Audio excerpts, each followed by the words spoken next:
Баршаңызға қайырлы күн. Бүгін мен сіздерге осындай кілемшені қалай оп-оңай тігіп алуға болатынын көрсеткім келіп отыр. Және де бұндай кілемшені, бұл тек қана кілемше емес, әртүрлі өлшемде жасауға болады.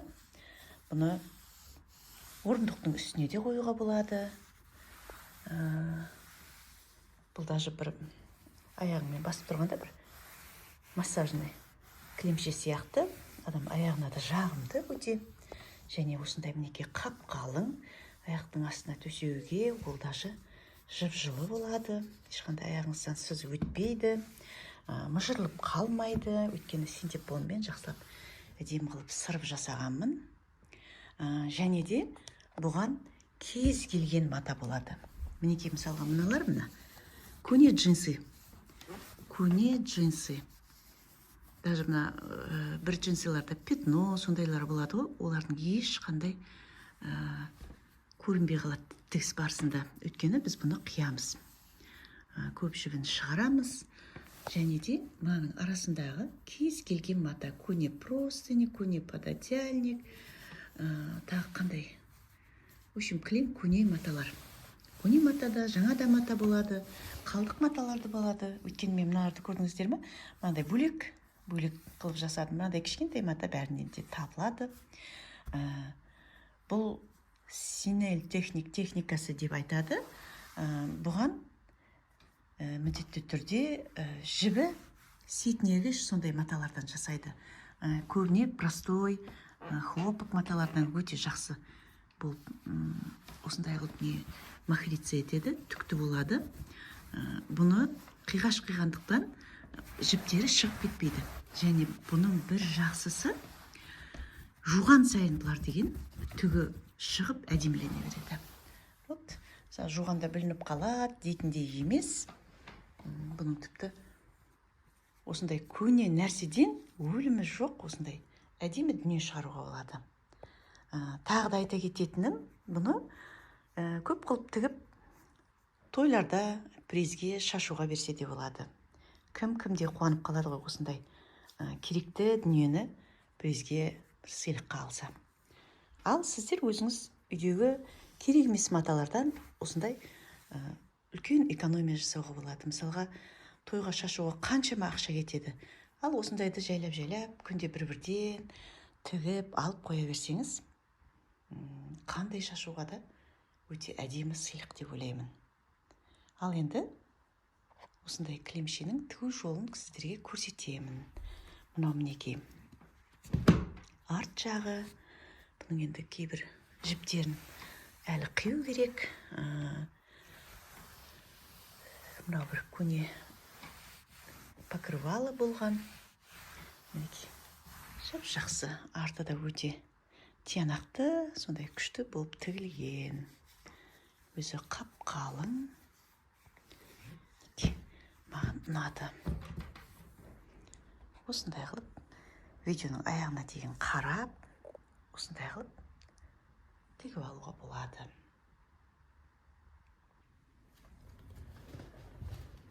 Мінекей, осындай 49 сантиметр қылып алдым. Мынау менде бір көне покрывалы. Енді андай жұмсақ болмау үшін осындай флизелин жабыстыра қоямын. Так, клей жағын, клей бетімен мінекей. Осыны клей бетін осыған осылай жабыстырамыз. Бисмилла.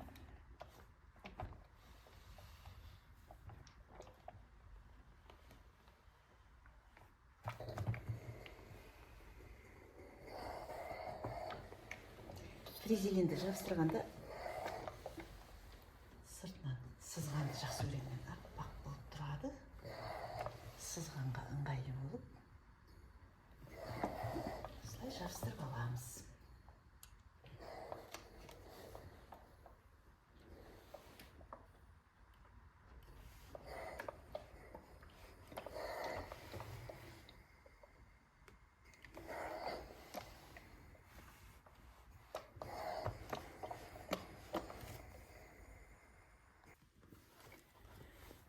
Енді осыны осылай мінекей мына бұрышына дейін былай қарай сызып аламыз.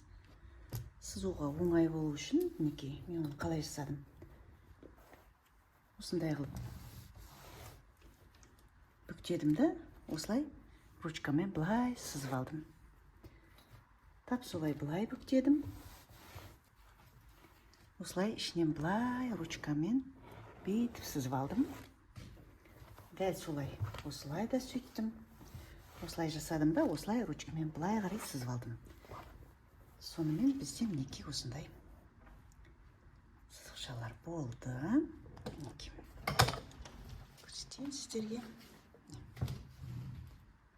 Осындай сызықшалар.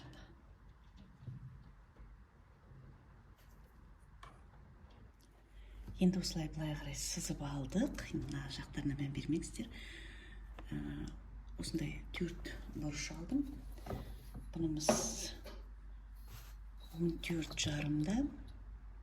14,5. Екі жағы да. Соны енді былай төртбұрышты емес, осындай қылып, ромб қылып қойғым келіп отыр. Осындай мына сызып алғанымыздың арқасында осындай әр төрт бұрышын осындай сызықтарға келтіреміз. Және мен осындай қылып алдым. Осындай қылып. Өзіме оңай болу үшін осыларды сызып аламын. Мінекей осындай қылып қойдым. Және осындай бұрыштарына осындай қылып қоямын. Бұндай қылып мен бірінші рет тігіп отырмын. Бұрынғы синельдерімді мен мына матаға түгел матадан тігіп, соны үстінен түгелдей тіккен соң қиып, ешқандай бөлек матадан жасамайтын едім. Ал енді осыда бөлек цветтерін әртүрлі қылып түстерін жасағым келіп отыр. Мысалға мына ортасын темныйлау қылып, көк болса, мына жағы қызыл болса деп солай ойластырып отырмын. Енді осы видеомды аяғына дейін қараңыздар. Не болып шығатынын әзір мен өзімде ештеңені алдын ала біліп отырғаным жоқ. Жайлап тігіс барысында сіздермен бірге не шығатынын көрейік. Енді синельді алдыңғы видеоларымда да айтқанмын сіздерге. Синельді мысалға тігетін болсақ, долевая дейді ғой, матаны енінен қою керек. Матаның енін, мысалға, ол новый мата болса, енді бәріңіз де білесіз, мына шетінде кромка болады да, ені, шеті болады. Содан білуге болады. Ол осылай матаны енінен қоясыз. Ол долевая болады. Ал енді егерде бұл матаның ені жоқ болса, мысалға, сіз кез келген матаны оның енін таба аласыз. Мысалға, долевая. Былай долевая, ол негізінде тартылса да кейбіреулер қатты тартылмайды. Ал былай қарай, ол былай тартылады спокойно. Көп мата тартылады. Солай білесіздер. Сол үшін де міндетті түрде бәрінде осы матаның енін тауып, жағдай долевой жағын жасау керек. Менде мінекей джинсы енді ұзыннан кеткен соң осы долевая. Менде осы түс бар. Осындай мінекей немерелерімнің бір шалбары бар екен, келмей жатқан. Осындай түсі бар. Мынадай жатыр екен осындай түсі. Және тағы қандай түстер? Осындай ашық түстер бар мінекей. Мынадай түстер бар. Қазір енді мен жайлап осындай қиындыларды қиып, қойып қараймын, қайсысы келеді. Сосын сіздерге көрсетемін. Мысалға, неге міндетті түрде долевая болу керек? Егерде сіз, мысалға, оны басқаша салсаңыз, сіз мынаны мысалға біз синельді қойғанда, міндетті түрде біз 45 градус қойып линейканы, осындай 45 градус былай болады да, мысалы төртбұрышын біткенде, енді сіздер енді былай линейкалар бар, табатын жоқ болса осылай да табуға болады. Осылай қиғаш жазамыз да, осылай тұрғанда. Енді егерде сіз матаны қателесіп былай қойып, сосын осыны былай сызсаңыз, бұл артынан біздер қиғанда матаңыздың міне мысалға жібі деген оңай сетінегіш болады. Міне спокойно мінекей осылай бүйтіп алына береді. Көрдіңіздер ме? Осындай қылып алына береді. Бүйтіп алына береді. Ал егер де қиғаш қисаңыз, жаңағыдай мына долевойын тауып, соны былай қиғаш 45 градуспен салып қисаңыз, онда ол жібі алынбайды, бірақ жаңағыдай түгі көп болып махрица етіп жақсы болып тұрады. Мінекей, осындай қылып орналастырып қойдым. Енді осылардың әрқайсысына әртүрлі түс дайындаймын. Және де қайсысын қалай сызатынымды осының астына ар жағына сызамын. Бұлардың енді кескенде долевой жағын ұзыннан кескенімді жоғалтып алмау үшін әрқайсысы осылай мінекей. Міне, былай қарай долевой деп, а то шатысып қаламын ғой. Осылардың бәрінде белгілеп алдым. Мынада да белгілеп алдым, осындай қалай. Былай қарай долевой. Мен былай қарай істеп, сонда шатысып қалмаймын. Осындай қылып, тек ұзыннан былай стрелка жасап қойдым. Әрқайсысын осылай белгілеп алуыңыз керек міндетті түрде. Ұмытып шатысып кетсеңіз, онда мына синель дұрыс шықпайды. Мінекей осындай сызықтарды сызып алып отырмын. Мына жерде көріне ме? Осыны осылай қылып сызып жатырмын. Өзіме оңай болу үшін осындай 1 сантиметр, 1,5 сантиметрлік осындай қиып алдым, просто любой картоннан. И осылай сыза беремін. Мінекей каждыйын осылай барлығын сызып болдым. Енді астарына қабаттайтын маталарын дайындаймын.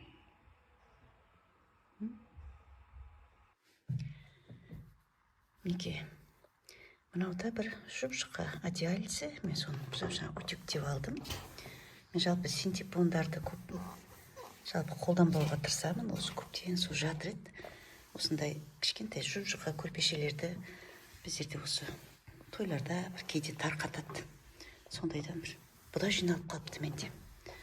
Осылардан сидушки, осындай синтепонның орнына қолданғым келіп тұр. Мен жалпы хлопок, натуральный заттармен пайдаланғанды жақсы көремін. Мынау енді синтетика, синтепон.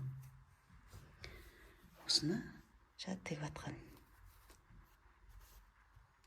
матаның астына саламын. Мінекей менде осы бір даже көне скатерть. Бұл же пятно осындай болып қалған. Даже пятно екеніне де қарамаң, жуып алдым. Бірақ оны ертең кескеннен кейін ешқандай да білінбей қалады. Ал матаны қиғанда мен бір-бірлеп отырмаймын. Мінекей осылай, міне бірнеше слой осыларды осылай қиып аламын. Мінекей, мынау мінекей покрывалы бұрынғы көне. Соған фризелин жабыстырдым. Егер жастық дегетін болсаңыз, онда мына фризелинді жабыстырмаса да болады, жұмсақ болып тұр үшін. Мен фризелин жабыстырдым. Және осындай синтепонның орнына осындай бір синтепон көрпе жатыр еді үйде. Пайдаланбай. Соны кестім, неке арасында синтепон бар. Соны енді жан-жағынан тігіп бір азғантай болса да сырып шығамын. Мынау мен мынау осылай бірігіп тұру үшін машинкаға қазір салып аламын. Ол үшін машинкамызға қазір кетпеу үшін, ысырылып кетпеу үшін осындай қылып инеменен қадап алғанымыз жақсы.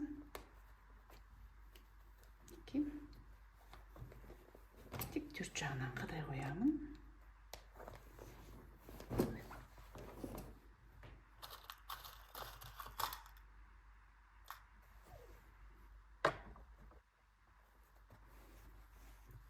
Енді осылай тігіп шығамын.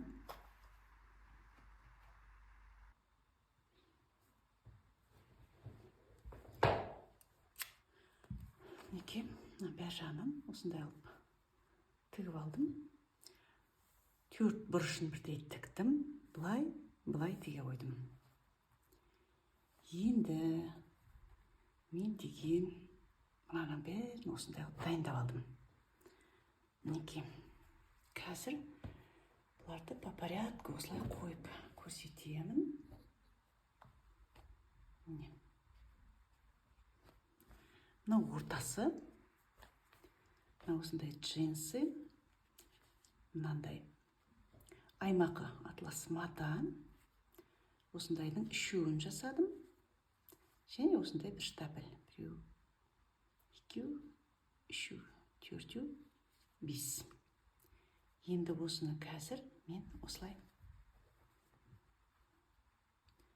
осындай қылып, мінекей, сіздерге көрініп тұр ма? Осындай қылып бәрінде сызып алдым. Осыны ең бірінші, осыны осылай мына сызығына келтіріп, бәрін дұрыстап қойып аламын. Және осыдан бастап осылай тігіп шығамын. Маталардың бәрінде осындай қылып дайындап қойдым. Мынау мінекей, мына жағына келеді.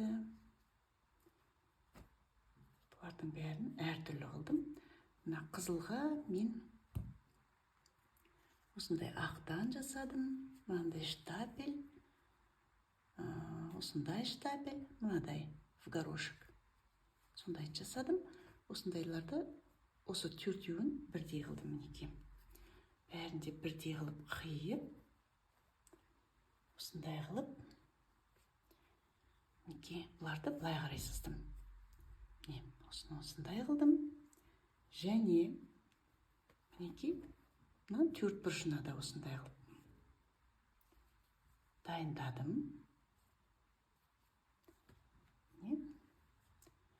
Ал бұны да мінекей, осындай аймақы жасадым. Салдым.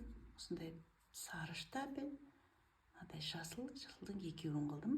Екеу, үшеу, төртеу, бесеу. Бұл да бесеу. Бұл осындай болады. Қазір әрқайсысын тігіп көрсетемін.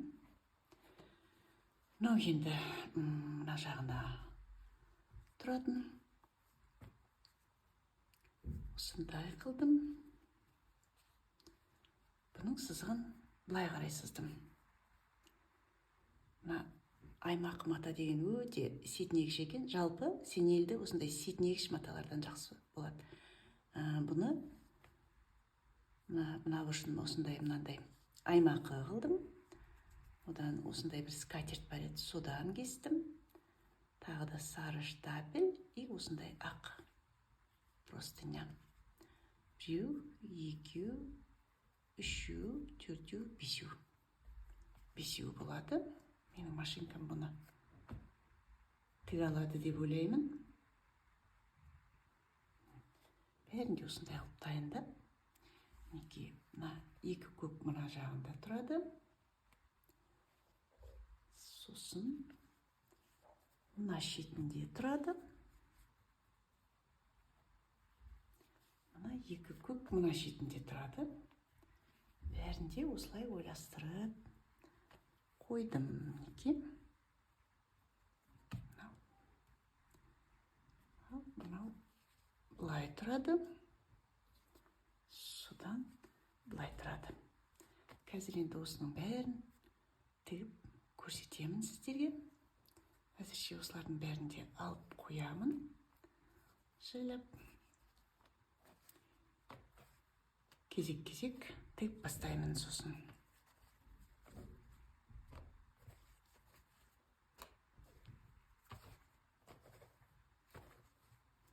Енді қазір осыны дұрыстап жөндеп алып, осылай бәрін тігіп шығамын. Тіккенімді көрсетемін.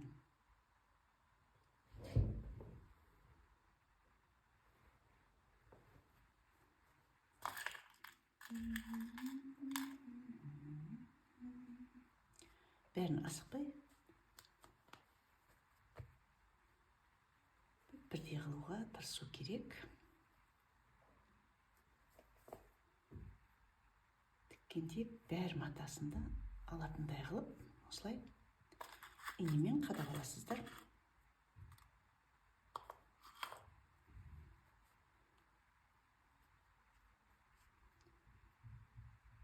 Өздеріңізге сенімді болмасаңдар, көктеп алуға болады.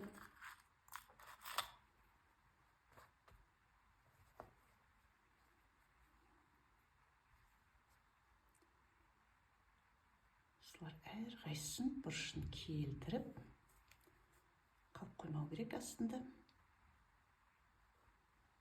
Осындай қылып қадап алған жақсы. Енді қазір максимально келтірейік бұрыштарын. Көрдіңіздер ме? Міне, мына бұрышы мына бұрышқа, мына бұрышы мына сызыққа, мына бұрышы мына сызыққа. Осылай бәрде келуі керек.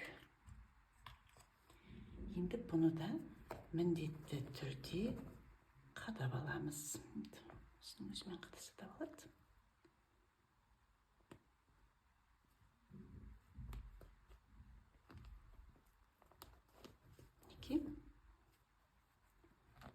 Мынаны былай қарай.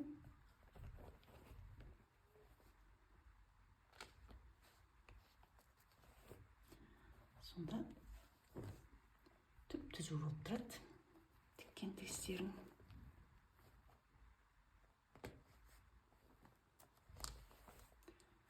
Так, мына жердегі инем қайда? Мына екен ғой. Енді мынаны қадаймыз. Міндетті түрде қадап алыңыздар. Өздеріңізге ыңғайлы әрі тігуі жеңіл болады. Так, мына төрт жағында осылай қадап алдық.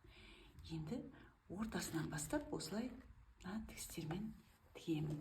Сіздерге тігісі көрініп тұрған болар. Осылай тігемін қазір.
мінекей мынандай қылып тіктім. Мынаны қараңызшы қандай болып жатқан.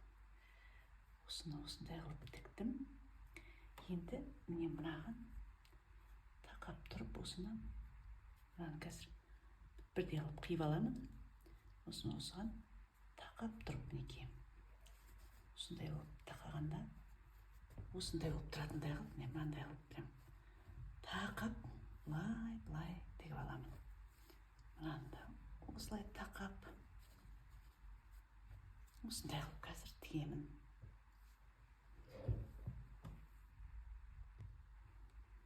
Мінекей маталардың айналасының бәрін жақсылап, мінекей мына осындай шығып тұрғандардың бәрін де қиып алдым.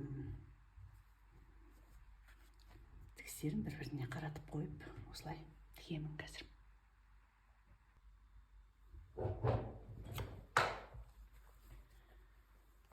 Мінекей мынаның бәрін, мына жағына да алдында ұмытып кетіп, осы жерін тіктім. Мінекей мыналарды тіктім. Соны қиып көрейінші деп қиып қарап жатырмын. Қалай болады екен деп. Егер де мына қайшыларыңыз өтпей қалып жатса, ине болсын, осындай булавка болсын, лайфхак. Қайшыңызды осылай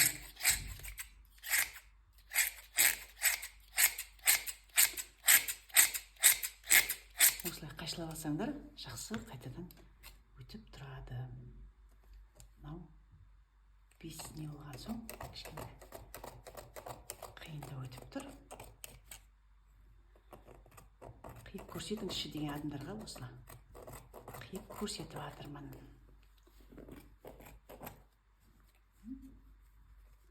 Мынаны қимайсыз да, астындағыны. Астына басқа әртүрлі мата қоюға болады.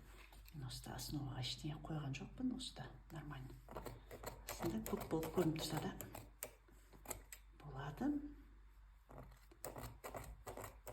Өйткені қалыңдығы қатты болып кететін болды. Сосын осы тек основаның үстіне қиып жатырмын. Осылай қия бересіздер.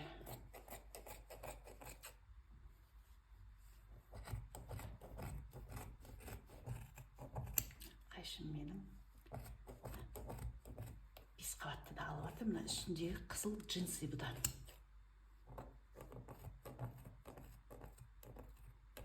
Енді артынан не қыламыз? Просто қиып көріп жатырмын. Мынаны да қызық үшін қиып қарау керек еді, қандай болып жатыр екен. Енді не де болса артынан істейміз. Мінекей мынандай қылып тіктім. Осындай қылып қадап алдым. Басынан бастап тіге бердім. Мінекей екеуін. Мыналарды қиып кішкене көрдім. Енді әзір дұрыс махрит еткен жоқ. Мынау жақсы болып тұр. Кішкене қосу керек сияқты. Осыны тігіс барысында жайлап өзгерте беремін. Бұйырса. Бұлай жақсы болып келатыр пока. Енді міне мыналарын қойдым. Осылай қадап алдым.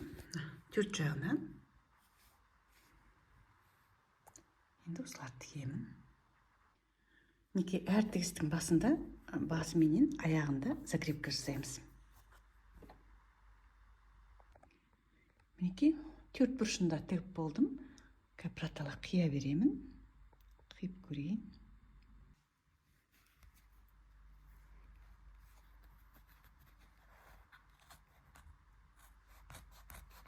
Капратала қиып көрсете берейін сіздерге. Осындай қақ ортасынан. Қайшы жақсы екен, бәрін де алады. Мына астындағы нені слойды қиып кетпеуіңіз керек. Абайлауыңыз керек.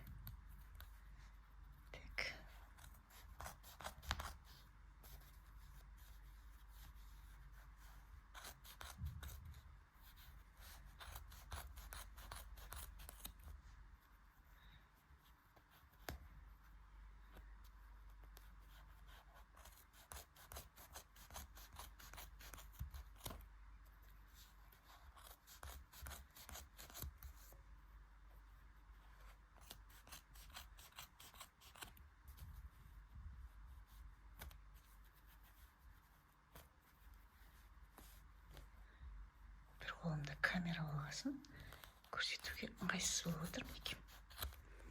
Осылай бәрінде қиып шығамыз. Мына төрт бұрышында осылай қиып шығамын. Мынау менің бәр жерін тігіп қиып қойғаным. Енді бұны әлі жөндейтін жерлер көп. Мына жақтарына, мынадай тігістеріне бөлек бірдеңелер салғым келіп тұр. Және бұны окантовкасын жасау керек. Сосын бұны стиральный машинаға салып, бұны стиралкаға өзін салсаң, бүткіл мына жіптер шығып, машинамызды бүлдіреді. Сол үшін наволочкаға салып, стиралкаға жіберемін. Мен бұны әртүрлі джинсыдан жасағанмын. Джинсы жалпы ешқайсысы да дұрыс махрица етпейді екен. Енді стиралкаға салып көремін. Мынау жақсы махрица етеді. Енді стиралкаға салғаннан кейін белгілі болады, қандай болатыны. Неке мынау. Бақа қиып кішкене былай неғылғаным. Енді бұны әлде де жөндеймін. Мына жақтарына дұрыстап бірдеңелер салу керек сияқты. Сосын стиральный машинаға салу керек. Айналасын окантовать етемін, бәрінде көрсетемін.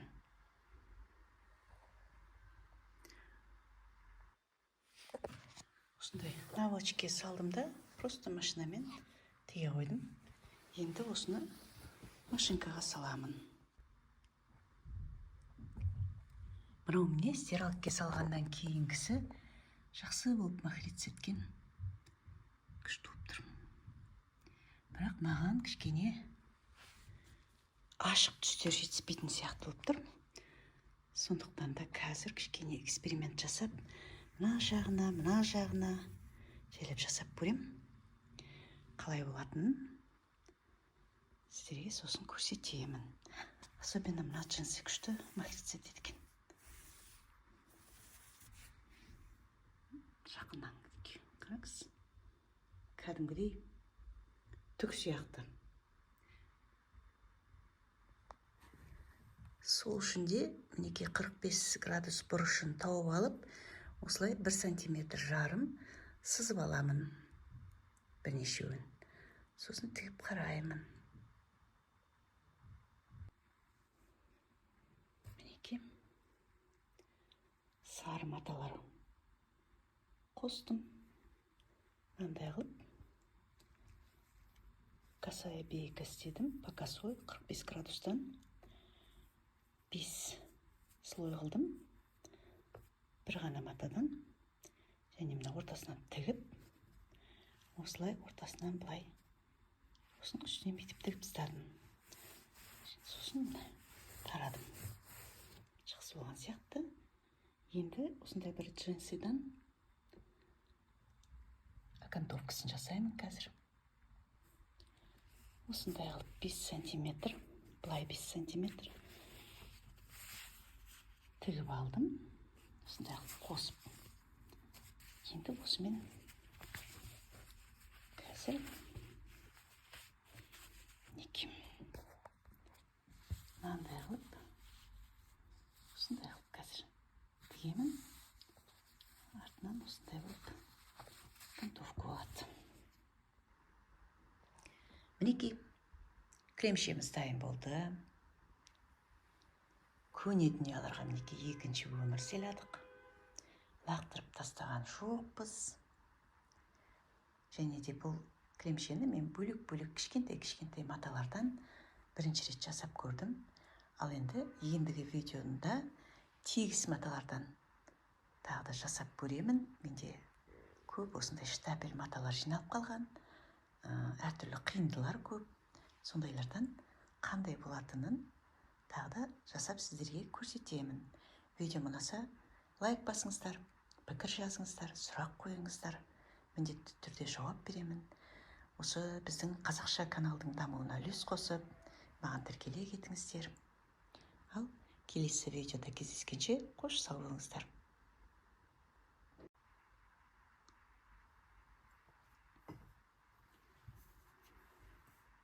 Қайырлы күн, достар. Бүгін мен сіздерге оп-оңай декоративный, әдемі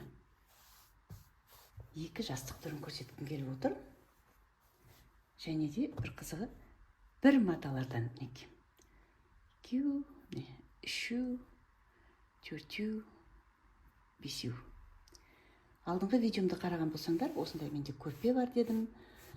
Осындай пайдаланбай жатқан, соны қиып, осындай синтепон кішкентай, жұп-жұқа летний одеяльце, соны қиып, осындай мен сізге қазір дұрыстап тұрып көрсетейін. Осындай қылып, оп-оңай қылып сызып алдым. Сіздер өздеріңіз білесіңдер, мен тіпті линейкамен де сызып, осы әлекке қалған жоқпын. Өлшеген де жоқпын. Тез-тез азғантай ғана сызықтарды сыздым. Және осы жері осындайдың енді жастық болған соң алды, арты болады.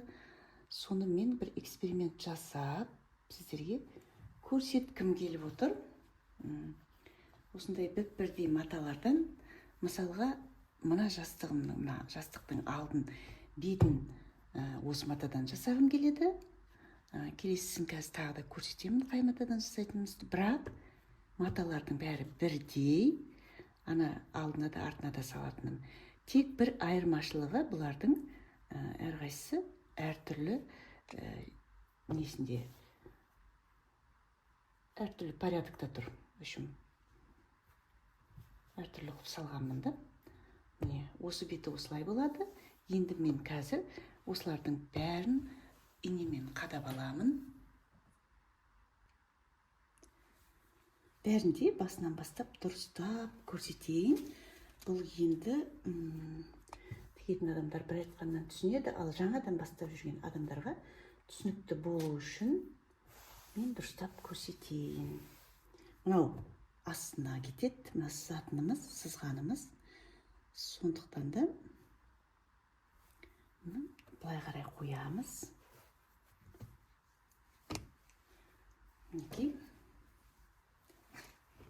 Қазір дұрыстап қарап алайық, қай бетін қоятынымызды.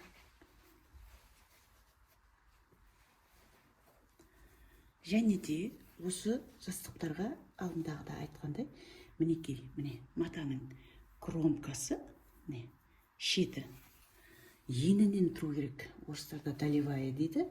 Бізде долевая осылай енінен тұру керек. Осындай қылып дұрыстап жаямыз. Мен енді бірдей алып қиғаным жоқ. Артынан өлшеп аламыз оны. Содан соң мынаны жаяйық.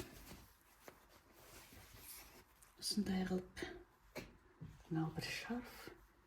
Шарф енді жастық болған соң бола береді. Енді кейбір маталарды, мысалға, мына жерде ені жоқ. Бұны қайдан білеміз енді? Енінің қай жақта екенін, долевая қай жақта екенін қайдан түсінеміз? Мына маталардың көбі, қараңызшы, биткенде созылады.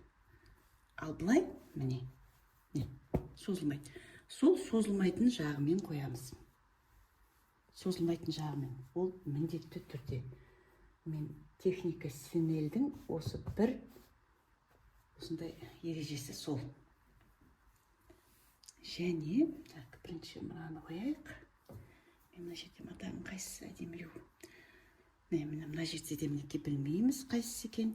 Мынау созылып тұр. Олай болса, ұшағын қоямыз екен.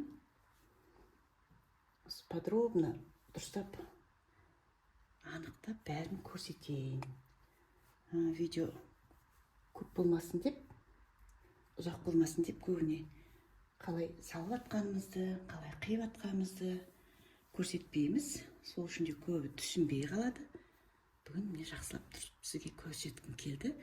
Мінекей мынаның енін білмейміз қайда екенін. Сондықтан да тағы да қараймыз. Так. Созылады екен. Олай болса, былай қыламыз. Осындай қыламыз.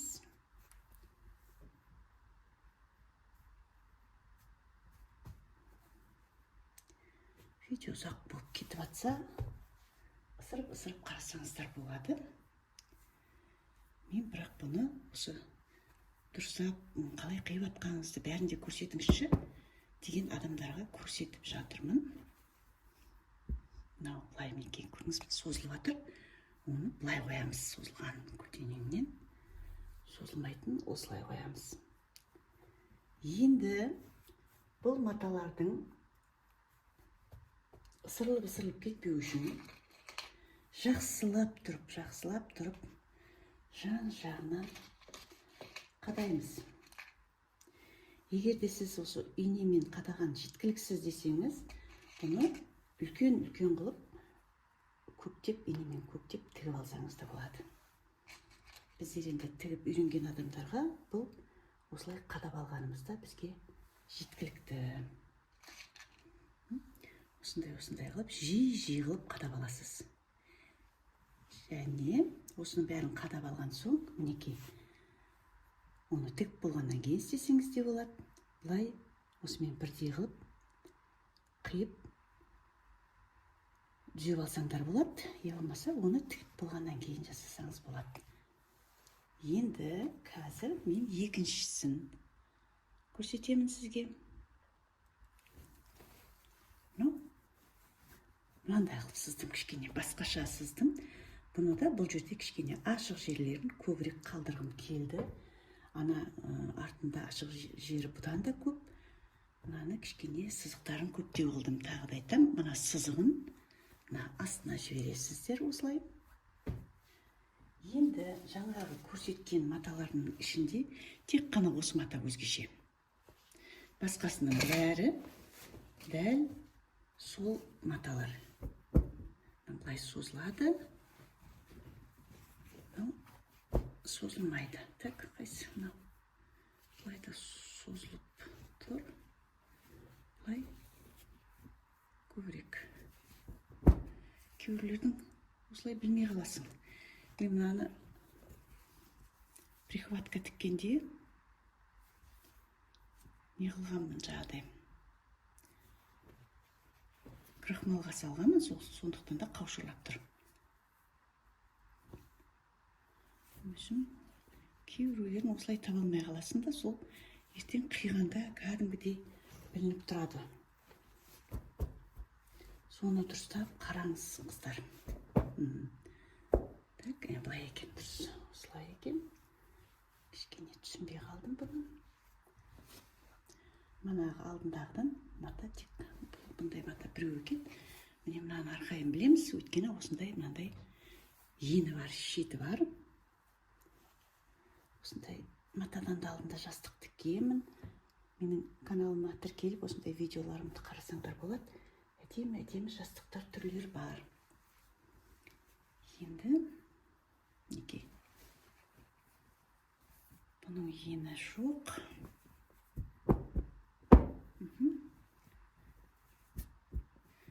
Осылай қоямыз.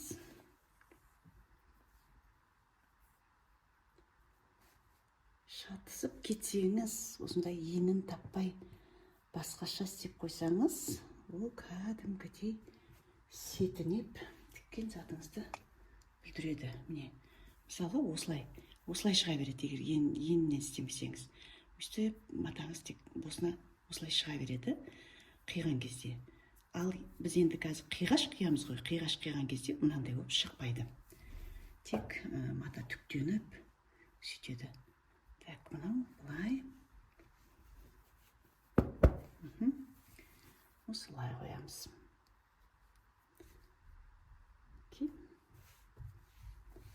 Енді манағының үстін, манағы жастықтың үстін осындай түс қылғанбыз. Ендігісін біздер мынандай аламыз. Мен мынандай көргім келіп тұр. Қандай болатынын видеоның соңына дейін қараңыздар. Көрсетемін. Осындай. Осылардың бәрінде қазір тағы да. Бұларды да мен қадап аламын. Бәрін жақсылап тұрып қадап алыңдар. Жиі қылыңдар, инені аямаңдар. Болмаса көптеп тігіп алыңдар. Көптеп тігіп алсаңдар тіпті жақсы, ешқандай мата сырғымайды, өте түп-түзу болып тігіледі. Мен жаңа сіздерге айтуға ұмытып кетіппін. Қадағанда мына астыңғы бетіне қадау керек. Өйткені сіз қазір тіккенде осы сызықтармен тігесіздер.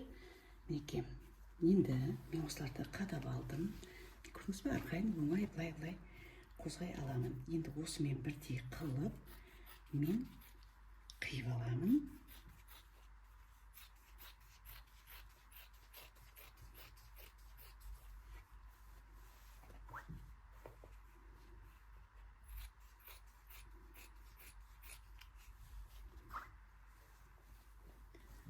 Бүгін видеомды асықпай не істегеннің бәрінде көрсететін боламын. Адамдарға жақсы түсінікті болу үшін бұндай жастықтарды той шашуға көп қылып тігіп қойса қандай жақсы. Осындай қолыңыз босағанда, осындай мінекей орамалдар да көп. Бұл техника синельдің бір жақсысы көне матадан өте жақсы шығады. Енді әрине жаңа матадан жақсы болады, бірақ көне матадан ол жаңағыдай түгі көбірек түседі. Сондықтан да көне екен, ол пятно екен демеңіздер, кез келген матадан бола береді. Даже бір интернетте бір осындай блогердің трикотаж салуға да болады деген естігенмін, бірақ енді мен онымен әлі жасап көргенім жоқ. Мінекей, көрдіңіздер ме? Инемен қадап алған қандай мінекей ыңғайлы. Мен жаңа сіздерге көрсеткенімде осыны сыртынан қадап алың деп көрсеттім. Шатысып кетіппін. Бұны сыртынан қадамайсыз, өйткені сызығы қай жер болса, сол жерден қадағаныңыз жақсы ғой. Сонда бәрі де көрініп тұрады, ине алдында тұрады. Осылай. Енді жайлап бар, осындай ортасынан бастап тігіп бастаймын. Тек мінекей. Мінекей. Мынау арты. Осы жағынан бастап тіктім мен. Мынау алды. Мінекей, көріп тұрғаныңыздай көп бос орын қалдырдым. Тез тіккенде қалай болады екен деп, енді бұны қазір бәрінде былай бәрінде қиямыз. Мынау екіншісі. Қазір жіптерін бәрін аламыз. Мынандай инелерінің бәрінде алайық.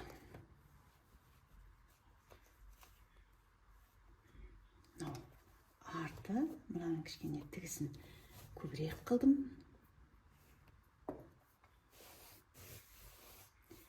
Мынау алды, мінекей. Әдейі осыны жастық қылып тігейін деп дайындадым, бірақ бір маталарды орындарын ауыстыруменен түрлері әртүрлі болады екен. Қандай болады? Менімен бірге аяғына дейін қараңыздар. Шықандай әп-әдемі. Енді осы қиғанда қалай болып тұрады? Осыны бір күшті жастық жасайық. Қараңыз, мынау алды, мынау арты. Енді көзіміз білеміз, екі жағы да бола береді ғой. Осыны қазір қиып қараймыз. Әдемілеп қиып көрсетемін сіздерге. Сосын жастық жасаймыз бұйырса.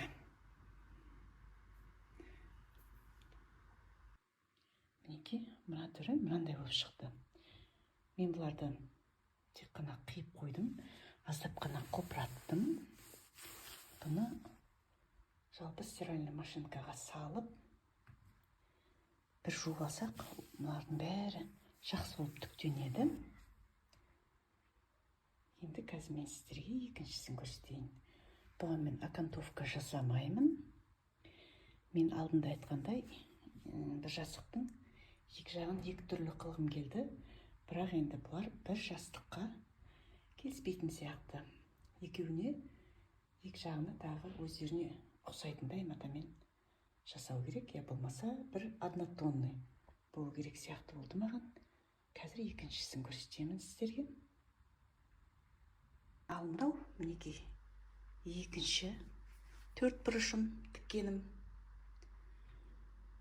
Бұл да әдемі болып шықты. Бұны да мен тек қана қиып қойдым. Әлі жіптерін де алған жоқпын. Окантовка жасамаймын, өйткені бұны жастық қылғым келеді. Жаңағы айтқан мынаумен мен негізінде бұларды екеуін қосып бір жастық қылғым келген, бірақ мінекей өзіңіз көріп тұрғандай бұлар бір-біріне келіспейді. Сондықтан да мен бұларды стиралкаға саламын. Екеуіне де екінші төрт бұрышын тігемін. Мүмкін однотонный болар, мүмкін тағы да бір басқа түр. Бір өздеріне келісетін қылып, мынаған келісетін қылып, мынаған келісетін қылып, міндетті түрде жастықша тігемін. Осындай жастықшалардың, декоративный, әдемі жастықшалардың қандай болып шыққанын көргіңіз келсе, ендігі видеомды қарап жүріңіздер. Колокольчик басып қойыңыздар. Колокольчик басып қойсаңыз, сіз бірінші болып көресіз менің шығарған видеомды. Менің каналымды қолдап кетіңіз. Тіркелмеген болсаңыз тіркеліңіз. Қазақша каналды қолдап, осы қазақтың каналының дамуына үлес қосыңыздар. Бұлар әлі бітпеген. Ендігіде әдемі қылып біткен түрін көрсетемін сіздерге. Келесі кездескенше қош сау болыңыздар. Мен бұларға фрезелін тіккенім жоқ. Мынандай бұлар жұмсақ, осындай жастық қапша болады. Қапшық, мінекей. Жастыққа істеген соң, мен тек қана осы ғана синтепонды істедім. Сосын мынандай 5 қабат жасадым, осындай. Бұлар әлі түрлері өзгереді стиралкаға салғаннан кейін. Ал мына алдыңғы тіккенім бұл не мынау? Бұған фрезелин салдым. Осындай астына покрывало салдым. Ол енді мық-мықты кәдімгі кілемше, орындықтарға отыратындай, осындай болып шықты. Мыналар мынандай. Әрқайсысы өзінше әдемі. Мінекей. Осы бәріңізде де осындай үйде жатқан орамал деп, бір көне мата деп, мінекей, даже міне осы міне простыня жатыр ғой, мен простыньда тігіп атқанмын, астына тігіп қойғанмын. Осындай простыньдар, пододеяльниктер, неше бір наволочкалар бір көнерген болса, осылардың бәрін осындай жастықша, осындай прихватка тігуге солай қолдансаңыздар болады. Менікі сіздерге тек идея. Арғай өздеріңіз фантазияңызға қарай әртүрлі қылып жасай бересіздер. Біз күшті болып осы әлі тек кішкене тарағанның өзіне мінекей махрица етіп тұр. Бірақ бұл ертең жуғаннан кейін тағы да көрсетемін сіздерге. Ал мынау мінекей екінші төрт бұрышым тіккенім. Бұл да әдемі болып шықты. Бұны да мен тек қана қиып қойдым. Әлі жіптерін де алған жоқпын. Окантовка жасамаймын, өйткені бұны жастық қылғым келеді. Жаңағы айтқан мынаумен мен негізінде бұларды екеуін қосып бір жастық қылғым келген, бірақ мінекей өзіңіз көріп тұрғандай бұлар бір-біріне келіспейді. Сондықтан да мен бұларды стиралкаға саламын. Екеуіне де екінші төрт бұрышын тігемін. Мүмкін однотонный болар, мүмкін тағы да бір басқа түр. Бір өздеріне келісетін қылып, мынаған келісетін қылып, мынаған келісетін қылып, міндетті түрде жастықша тігемін. Осындай жастықшалардың, декоративный, әдемі жастықшалардың қандай болып шыққанын көргіңіз келсе, ендігі видеомды қарап жүріңіздер. Колокольчик басып қойыңыздар. Колокольчик басып қойсаңыз, сіз бірінші болып көресіз менің шығарған видеомды. Менің каналымды қолдап кетіңіз. Тіркелмеген болсаңыз тіркеліңіз. Қазақша каналды қолдап, осы қазақтың каналының дамуына үлес қосыңыздар. Бұлар әлі бітпеген. Ендігіде әдемі қылып біткен түрін көрсетемін сіздерге. Келесі кездескенше қош сау болыңыздар.